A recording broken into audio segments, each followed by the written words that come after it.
വിശുദ്ധ peer Giorgio ഫ്രസാറ്റി, പർവ്വതാരോഹകനായ ഒരു 24കാരൻ. Leo 14 പാപ്പ റോമിലെ സെന്റ് പീറ്റേഴ്സ് ബസിലിക്കയിൽ വെച്ച് ഇന്ന് സെപ്റ്റംബർ 7 ഉച്ചയ്ക്ക് 12 മണിക്ക് 10,000ങ്ങളെ സാക്ഷിയാക്കി പിയർ ജോർജിയോ ഫ്രസാറ്റിയെ വിശുദ്ധനായി പ്രഖ്യാപിച്ചു. സമ്പന്ന കുടുംബത്തിൽ ജനിച്ചിട്ടും പാവപ്പെട്ടവർക്കായി വലിയ പോരാട്ടം നടത്തിയ ഒരു ചെറുപ്പക്കാരൻ.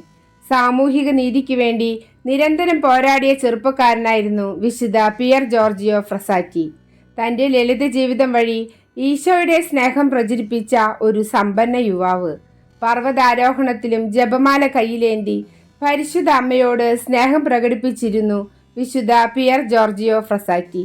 1901 ജനിച്ച് 1925 മരിച്ച ഒരു 24കാരൻ. തൻ്റെ വസ്ത്രവും ഷൂസും വരെ ദരിദ്രർ കൂരിക്കൊടുത്ത ഒരു മഹാമനസ്കൻ. 1925 പോളിയോ ബാധിച്ചാണ് വിശുദ്ധൻ നിത്യസമ്മാനത്തിനായി വിളിക്കപ്പെട്ടത്. സെന്റ് ഡൊമിനിക്കൻ സഭയിലെ അംഗമായിരുന്നു വിശുദ്ധൻ. വിൻസെന്റ് പോൾ ഉൾപ്പെടെ നിരവധി ചാരിറ്റബിൾ സംഘടനകളിൽ ചേർന്ന് സാമൂഹിക സേവനത്തിനായി വിശുദ്ധൻ പ്രവർത്തിച്ചിട്ടുണ്ട്.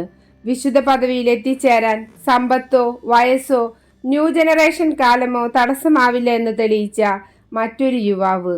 ജീവിതത്തിലെ നല്ല നാളുകൾ ലോകത്തിലെ അധാർമികതയുടെ ഫലങ്ങൾ അനുഭവിക്കാൻ ഉപയോഗിക്കരുതെന്ന് നമുക്ക് മുന്നറിയിപ്പ് തന്ന വിശുദ്ധൻ. വിശുദ്ധന്റെ ശവശരീരം യാതൊരു വിധത്തിലും ഇന്നും അഴുകിയിട്ടില്ല. വിശുദ്ധ പിയർ ജോർജിയോ ഫ്രസാറ്റി, പാപികളായ ഞങ്ങൾക്ക് വേണ്ടി മാധ്യസ്ഥം അപേക്ഷിക്കണമേ.